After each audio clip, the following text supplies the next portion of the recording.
This is because you have a bad unison. This is unison is good, the bad unison, bad unison. So because the volume more than doubles, you lose 1 mark. Here the volume increases by less than double, so you lose a half a mark. 1 mark, 3, 2.5. This is a 4. Good. So that means it's probably your A3 that's unison that's bad. Because the F3 and the A4 are giving you a 4 out of 4, so they're both good. Now the A3, remember, we probably think the A3 is bad, so you're probably going to see the same here, and yeah, there it is, the 2 bumps. There's your 2.5 on that one too. And the C4, is it clean? No. The A4 is clean because the F3 and the F3 A4 got a 4 out of 4, so those both are clean.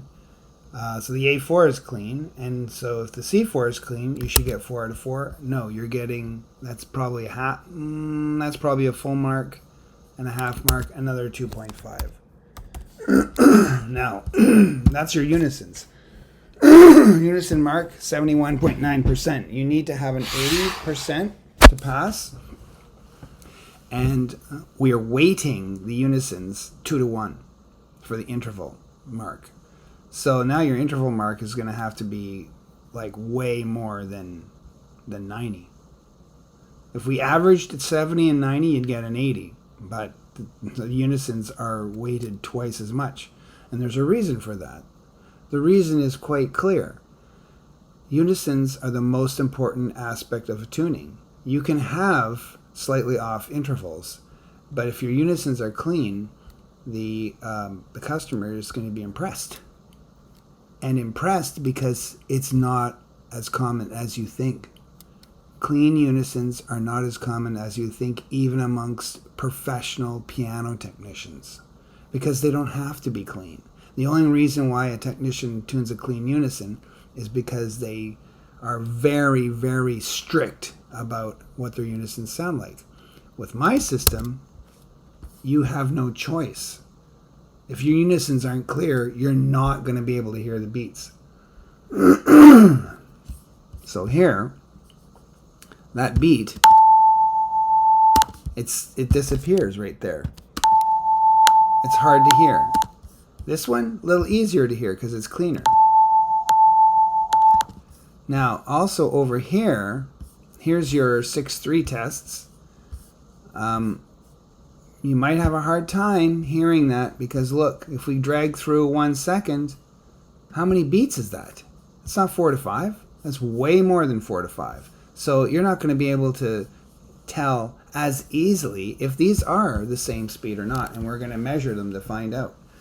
So here we go, we take the first 4 clean beats. That's 639, 639, and your beat rate is 6.3. So still, it's okay, but it's kind of on the fast side from what I'm saying you should have for a check note. 742. So now, that's a mistake there because we have these 4 beats. Okay, so this is a narrow 4/2 because the major third is slower. Major third tests A4. A4 is the top note. Slower means lower. Top note lower means you have a narrow interval. And it's narrow by 13.9%. If it was less than 5%, you'd get 100% on this. Because we can't tell the difference in beat speeds if they're less than 5%. But this is definitely doable. You should be able to hear that. So, according to some of the principles that we have at the school here, this is one of the principles we have at the school that help people get freaking awesome at tuning a piano by ear. And that is this. You make a judgment by ear. That's what you just did. You sent me this recording. I assume you thought this was a pure 4/2. And then, this is where most people stop. And that's why people don't get really good at oral tuning. The next step is to use technology or another oral method to get the good feedback. So Ocean Audio, that's what we're using here, that software I'm showing you. It's a free software. After you get that feedback that you're wrong, then you confirm by ear. So let's go back. Is this? Whoa, is this? a narrow 4/2? What the? What? You're telling me it's a narrow 4/2? What are you talking about? And is it? Listening to that beat speed and then listening to the next one? Yes, it's slower, especially at the beginning, okay? That's much slower than this. And you can tell. Now, if you were to listen over here, you might think that's a pure 4/2, and you might be right. If we were to take this and measure it, 624, you get a pure 4/2, less than 22.4%, pure 4/2, less than 5%, I mean. But why would we do that? This interval has been playing for over 2 seconds. When do we play intervals for more than 2 seconds? We don't. We only usually play notes within a second. That's where we need to be listening. So there's 3 reasons why you need to be listening like this. So you play, and then you play. Clearly a narrow 4/2. Now, the 3 reasons are: 1, we hardly ever play notes on the piano 2 seconds out. We don't play them that long. So why would you tune a note to that section? Secondly, we just found out that the beat rates they're not constant. They change. So we need to decide where we're going to listen. And the number 1 reason why we listen at the beginning is because that's the part of the note we always hear. The number 2 reason is because if you can do this, okay, narrow. Notice how much faster that is than this. Okay, I'm listening, getting a good idea of the speed. Okay, now what about this one? Okay, all right, okay, maybe that's narrow. That was like 6 times longer. Your tunings are gonna be 6 times longer if you're gonna sit there at the piano and just like play and wait and wonder. No, that is not the way to tune the piano if you want to be efficient. And that's the name of my system, Go Ape system. Accuracy, precision, and efficiency. And there's all kinds of elements of accuracy, precision, and efficiency in every part of how we tune. And the efficiency of tuning beat rates is, clearly narrow. So you'd have to fix that. You'd have to lower the A3. So you got a narrow 4/2 there. Another part of the efficiency is that we learn that the 6/3 is to the left of the 4/2, meaning if the 4/2 is narrow, the 6/3 will be more narrow. If the 4/2 is wide, the 6/3 might be narrow. If the 4/2 is really wide, the 6/3 will be wide, but not as much. So this is probably, so the efficiency here comes like, okay, now I know that this 4/2 is narrow. So I should hear this as more narrow. And our ears are not very good, despite what people will tell you. And I have never told anybody that the human ear is better than a computer. The human ear, coupled with the brain, is better than a computer. Because now I'm going to hear these fast beats that are way too fast. You tune them way too fast. Your C4 is way too low. You didn't raise it. I'm going to listen to these fast beats, and my brain is already ready to hear this as a narrow 6/3. I'm going to hear the second one slower. So I'm already setting up my ear to hear what I think is there. Yep, narrow, clearly narrow, and more narrow than the 4/2. All right, let's give a little measure to that. And you see what happens when your unisons aren't good? You get a blob here. That blob messes everything up. 2 beats, 193 milliseconds. What about here? 2 beats, 151 milliseconds.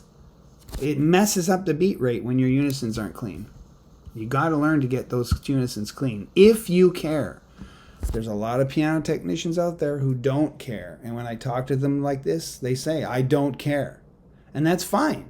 You just need to know whether you care about this or not. I don't want people with their head in the sand thinking that everything's great and I'm a great tuner when they can improve. And a lot of them can improve a lot because this stuff is clearly obvious when I show it to you this way. 329. And the rules are the first 4 clean beats. Something's happening here, some kind of transient thing. So we'll go over here to the first 4 clean beats. 337. It's narrow by 2.4%, which is not that much. So I was listening here. So if I listen there, we'll probably get, 359. Yeah, so that's, see, that's what we expect. This is actually a wide 4-2. Not narrow. It's wide. I don't know what I was talking about. Being a wide 4-2, though, means that the 6-3 would come in to the left, which could mean... Oh yeah, that's right. I took. Yeah, that's why it's doing that, because I took it after. So if we take the beginning here, 738. That's a lot. Yeah. So I told you that the 6-3 is to the left of the 4-2. In this case, it isn't. So what we call this is a reversed octave, which is very rare. We have the 6-3 to the right of the 4-2. Nevertheless, we can still tune this clean. So whether it's a small, medium, or large depends on the difference in these numbers.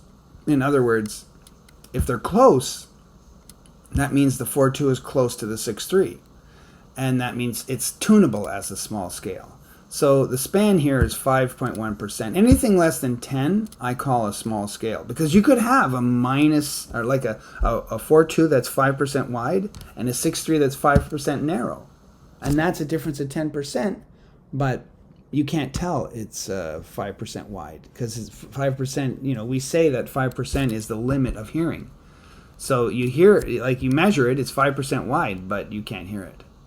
So you can have a pure 4-2 at 5% wide, pure in quotes, pure according to your ears, and a narrow by 5% 6-3, narrow 5%, but pure according to your ears, and that would be a pure 4-2, pure 6-3. You got a small scale. So anyways, this is less than 10, so it's definitely small.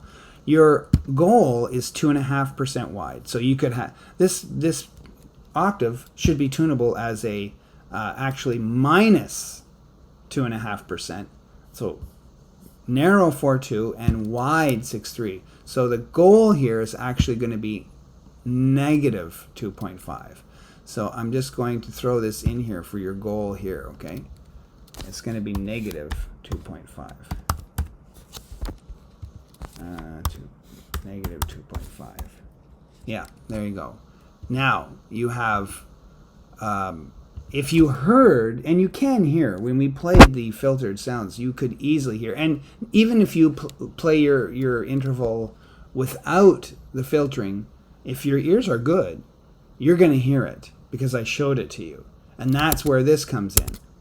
You confirm by ear. Oh, yeah. And now your ear has got a little bit of a training. It's getting a little training there. So if you heard that, you would have fixed it. You would have tuned this as a pure 4-2, pure 6-3 as far as your ears could tell, and it would come out a lot closer to a 2.5% narrow 4-2, 2.5% wide 6-3, and closer to 2.5%. Now, I don't expect you to get 2.5% narrow. I give you a 5% leeway. So in this case, your actual 4-2, what? Oh yeah, it was narrow. That's right, yeah. 13% narrow. It's supposed to be 2% narrow. So that's a difference of 10%. But I don't take off marks for the full 10%. I give you a 5% gift. So it's 5.9% off, not 10.9%. Now what we do is we multiply by 5, so you end up losing 29.6%. So your interval mark is 70.4%. So interval 70.4, unison 71.9, your final mark 71.4%. This fails. Now, the important thing is, number 1, you hear that your unisons are not clean. Okay? That's number 1. You have to hear that your unisons are not clean. So, what does it sound like? Keep motion audio version. Okay, let's see if we can save this as Peter A3, A4, August 18th. Filtered. Oh no, it's always filtered. There we go. All right, so now let's listen to this again. What was the bad one? This was the worst. You listen to that. You should hear, it's like, something's wrong with that. Mario. You hear that? Mario. Now this one doesn't have it. Clean as day. So clean, so easy to hear, a pleasure to listen to. Okay, so you need to be critical of this sound. This is not a clean unison. There's not a clean unison in there. And why should you care? Because, first of all, later on in this system, when we start talking about tuning all of those pure intervals, you won't have them. You will not have the pure sound. Secondly, if you're at all thinking of tuning for other people, you don't want to be tuning, and this is the way people think. It's like, oh, I'll just tune for the church, they don't care. I'll just tune for my family, they don't care. You don't want to be thinking like that, but that's the way people think. Why? It's like, oh, thank God they don't care because I'm not that good. You don't want to be thinking like this. When you study this system, I force you to get good at unisons. And then what you experience is you tune for someone, and you might be nervous because this guy is a musician. For whatever reason, you get called to tune for a professional musician, and you finish the tuning, and maybe you're using your ETD. Maybe you're not even hearing the beat rates, speeds right, and your intervals are off. But your unisons are awesome. This guy is going to fall down at your feet and worship you, because it's so hard to find piano technicians who know how to tune a clean unison. Because, like you sent me these intervals, you tuned these notes. It's obvious either you have a bad unison or you have a false beat. One or the other. You didn't hear it. And if you don't hear it, it sounds perfect to your ears. But in this case, you should be able to hear that. And it's close, but it needs to be better. So if I can help you more with this, let me know. What I need to do, what I need to have from you though, is I need to have a phone call. We have to talk on the phone, because I can't continue on to help you if I don't know where you're at. Okay? So if you need a phone call or if you want one, you let me know, okay? Talk to you later.